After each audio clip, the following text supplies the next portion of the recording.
Claro, y básicamente nosotros estamos pensando en la gente que ha quedado sin nada, porque no solamente perdió la vivienda, perdieron todo, los que habitaban esa parte del inmueble de Bartolomé Mitre al 1200. Y uno se pregunta cómo van a acompañar los legisladores porteños este tema, las construcciones y este grave problema que tiene la ciudad de Buenos Aires. Bueno, tienen un invitado a nuestros compañeros, Raúl de la Torre y Eduardo Fraquelli.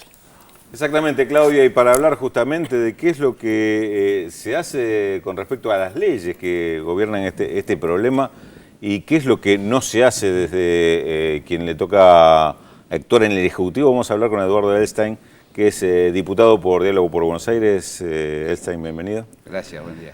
Y Fernando, bueno, un tema que es preocupación en las últimas horas, pero es un tema permanente, indudablemente. Claro, no es el único tema. Diputado, si uno tiene que hablar de sucesos como el que ocurrió el fin de semana en el centro de la ciudad de Buenos Aires, uno recuerda otros casos que se han dado en la ciudad de Buenos Aires en los últimos tiempos. Es decir, que no es algo nuevo. ¿Qué es lo que está fallando? Bueno, el último antecedente que tenemos importante y que lamentablemente nos costó 3 muertos fue el caso del gimnasio, ustedes recuerdan, en Villa Urquiza, que es muy parecido a este, aunque este todavía no está comprobado el origen. Todo pareciera indicar que es muy parecido porque se trata del derrumbe de un edificio con una obra en construcción al lado, lindera.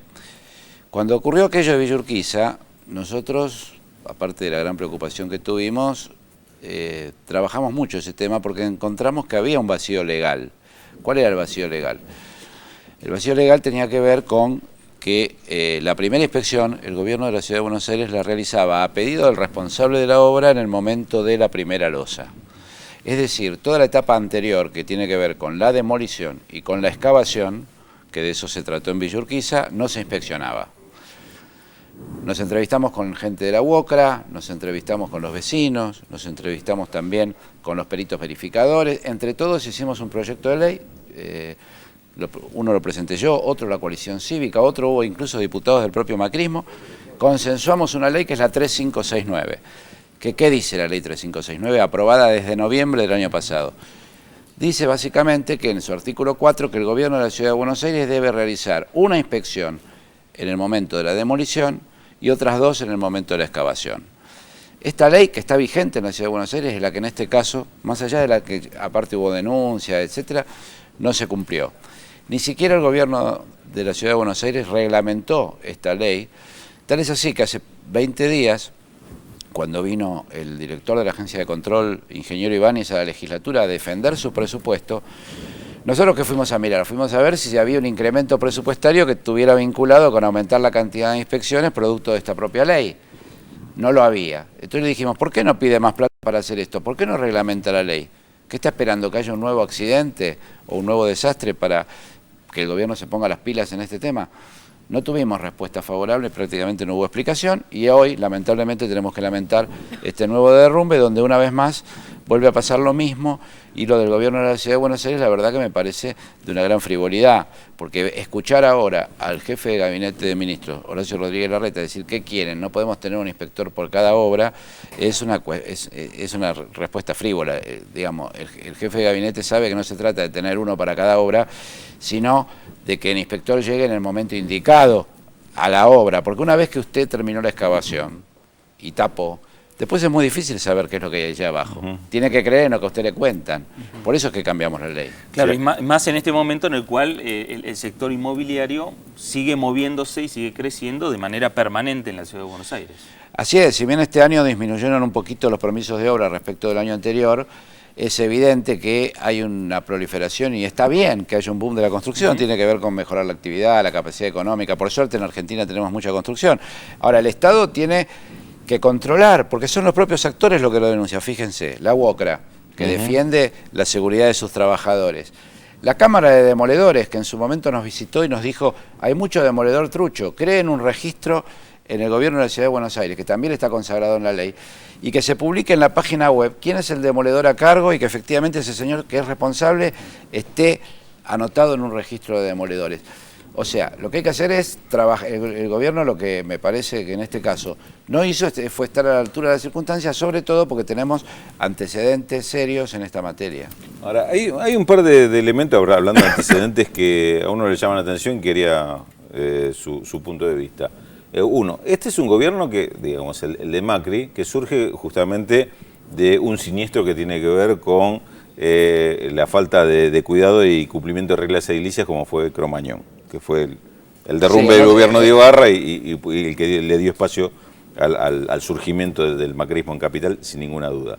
Tenemos un gobierno como el de Macri, donde uno encuentra en varios cargos claves personas que son ingenieros, arquitectos, es decir, que tienen bastante que ver con el tema, inclusive el propio jefe de gobierno. ¿Qué es lo que pasó con este gobierno de Macri en cuanto a este tema? Digamos, ¿hubo descuido? Porque no se puede aducir desconocimiento. Mire, en este gobierno ya se tuvo que ir la jefa de inspectores por corrupción, el jefe de habilitaciones por corrupción. Los dos están en una causa que creo que lleva Ramos Padilla, donde hay incluso grabaciones por vínculos corruptos con gestores, digamos, en lo que tuvo que ver con Beara. Eso se llevó a los dos responsables más importantes que tiene el área de control comunal. Permanentemente hay situaciones de denuncias de corrupción en estas áreas. Y pareciera ser que el jefe de gobierno o que el gobierno no lo tiene en agenda el tema o no lo toma, porque aparte, como usted bien dice, este es un gobierno que si algo, porque surge, digamos, en gran parte y crece a partir de haber volteado otro gobierno, porque, digamos, Aníbal Ibarra es destituido como consecuencia de Cromañón, donde el macrismo juega un rol político fundamental. Yo en aquel momento nunca creí que el jefe de gobierno tuviera una responsabilidad en aquel tema, tampoco creo que Macri la tenga en este derrumbe él personalmente, me parece que el tema le pasa bastante lejos. Ahora, las estructuras de gobierno, digamos, el ministro Montenegro, el ministro Cabrera y el ministro, el otro involucrado es el ministro Cabrera y el ministro Montenegro, digamos, y Chaín, que es el de Desarrollo Urbano, los tres ministros tienen que ponerse de acuerdo en cuál es el área responsable, porque aparte tienen diluida la competencia. Si la UOCRA hace una denuncia, la recibe Cabrera, Policía del Trabajo, sí, que no habla con los otros dos. Si usted registra un plano, ¿a quién se lo registra? Se lo registra a Chaín. Y la agencia de control depende de Montenegro. Tres lugares diferentes que no se comunican entre sí y donde está absolutamente diluida la competencia de lo que tiene que ver con el control efectivo de lo que pasa, porque si no, cualquiera de nosotros va a pensar a partir de ahora en la Ciudad de Buenos Aires que si le construyen una obra al lado tiene riesgo de que se le demuelan la casa, ¿no? Esto tiene que ver con, a ver, cuando uno habla de regulaciones, controles, como en este caso, que son absolutamente necesarios, y no se hacen esta regulación y control, generalmente se piensa que con esto se quiere favorecer el negocio, es decir, la proliferación del negocio sin demasiado control y que crezca lo más rápido posible o que genere ganancias de la forma más abundante posible. ¿En este caso se puede hacer esta relación? Mire, yo creo que el gobierno del ingeniero Macri es un gobierno que es mucho más proclive al lobby de la construcción que otros gobiernos, es más amigo del lobby de la construcción. Es permanente, siempre que hay un conflicto entre un constructor y vecinos, por lo que sea, por edificios altos, en cualquier barrio, el gobierno lauda o salda en favor del constructor. Hace poco tiempo, a ver, en Villa Pueyrredón, una empresa constructora registra planos para hacer 2 edificios. En lugar de 2 edificios, construye un solo edificio. ¿Para qué? Para no tener que hacer cocheras. Si hubiera dicho, voy a hacer un solo edificio en doble frente, tenía que haber hecho una cantidad de cocheras. Así no las hace. Dice, voy a hacer 2, termina haciendo 1. Se hace la denuncia. Una parte del gobierno suspende la obra, después la otra parte del gobierno vuelve a autorizarla y así va creciendo la obra. Hoy tiene 6 pisos construidos y últimamente sacan una resolución legalizando esa situación que es absolutamente anormal. Como esta tiene serias irregularidades de empresarios inescrupulosos, muchos en la Ciudad de Buenos Aires, solamente en Villa Pueyrredón 19, con firma de demoledores trucho, que era de lo que hablábamos recién, con responsables de obra que están suspendidos en su matrícula por irresponsabilidades, que además construyen edificios que de repente dicen vamos a vender aquí oficinas y terminan haciendo vivienda. ¿Para qué? Porque si usted hace oficina hace cuartos más chiquitos, si hace vivienda está obligado a ser más grande. Claro. Entonces es una especulación comercial en la cual permanentemente se encuentran todas las trampas y el gobierno de alguna manera lo permite, en la medida en que no tiene una estructura de control que esté a la altura de las circunstancias. Bueno, está la ley, están todos los, digamos, los elementos como para evitar que sucedan estos casos, Y, ¿no? evita- y Falta evitar, control. y evitar una ciudad que crece, pero que está creciendo mal, evidentemente. Claro. Bueno, diputado Einstein, gracias. No, gracias a ustedes por invitarme.